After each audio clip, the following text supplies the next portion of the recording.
Non, c'est Emmanuel Ducrot d'abord, du journal bien sûr. L'Opinion, qui est avec nous pour une fois à distance, mais elle est là quand même. Bonjour Emmanuel. Eh oui, elle est là, bonjour. Je regrette de ne pas être dans vos sphères ce matin. Ben, c'est pas grave, on est toujours bien sur Europe 1 avec vous Emmanuel. Vous nous parlez immobilier ce matin. On se rappelle, le 28 novembre dernier, Emmanuel Macron avait lancé un conseil national de la refondation consacré précisément à la pierre, au logement.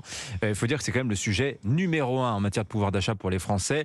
Alors, les conclusions de ce CNR logement devaient être rendues le 9 mai. Affaire finalement remise au 5 juin, officiellement pour des problèmes d'agenda gouvernemental. Qu'est-ce qui s'est passé ? Les professionnels du secteur qui travaillent depuis des mois ont été prévenus quelques jours avant le report des conclusions du CNR. Pas vraiment de raison autre que ces problèmes d'agenda. Alors la légèreté les a rendus absolument furieux parce qu'il y a urgence. Ils alertent depuis des mois sur la situation désastreuse du logement en France. En un an, on a enregistré 100 000 mal logés de plus, 100 000 demandeurs de logements sociaux en plus. Ça, ce sont les chiffres d'un professionnel du secteur. Le marché classique est à l'arrêt. Il faudrait construire entre 250 et 500 000 logements neufs par an pour répondre aux besoins selon le rythme des rénovations. Et quand on regarde les indicateurs, malheureusement, tout est au rouge, autant du côté de l'offre que de la demande. On ne construit pas assez. L'offre, d'abord, oui, effectivement, totalement grippée. En 2022, les ventes de logements neufs aux investisseurs particuliers ont reculé de 26% et même de 40% au dernier trimestre. Les autorisations pour de nouveaux logements sont en chute. Tout se conjugue pour freiner les travaux. La flambée des coûts de l'énergie, celle des matières premières, les pénuries de matériaux, de main-d'œuvre, le tout dans un environnement de haute pression réglementaire avec des normes environnementales qui rendent toujours plus compliqué la libération du foncier. La loi zéro artificialisation nette, par exemple, qui doit éviter l'étalement urbain. Le problème, c'est que dans les villes, les maires rechignent aussi à densifier le logement.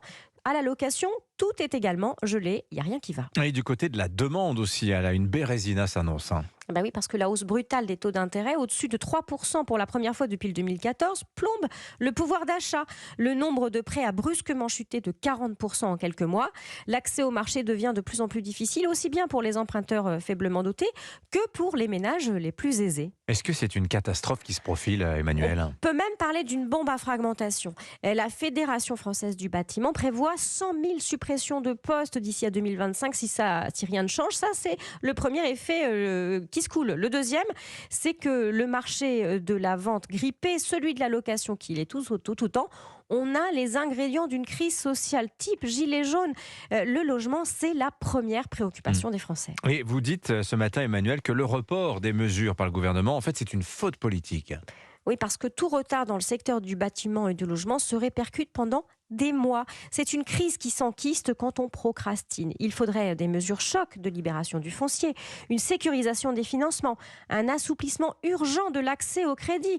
Et ça, il en est question, par exemple, d'être plus souple sur le taux d'endettement, mais on n'a toujours pas d'accord sur ce point. Trouver un nouveau mécanisme d'incitation pour remplacer le dispositif Pinel, qui s'achèvera en 2024. Il n'y a rien qui est prévu pour l'instant. Alors, toutes ces propositions étaient attendues dans le sillage des conclusions du Conseil national de la refondation du logement. Eh bien, il va donc falloir attendre. Le gouvernement s'est mis tout seul un mois dans la vue pour des questions d'agenda. Ça en dit long sur le degré de priorité accordé à un sujet aussi crucial que le logement. Merci beaucoup Emmanuel Ducrot du journal L'Opinion.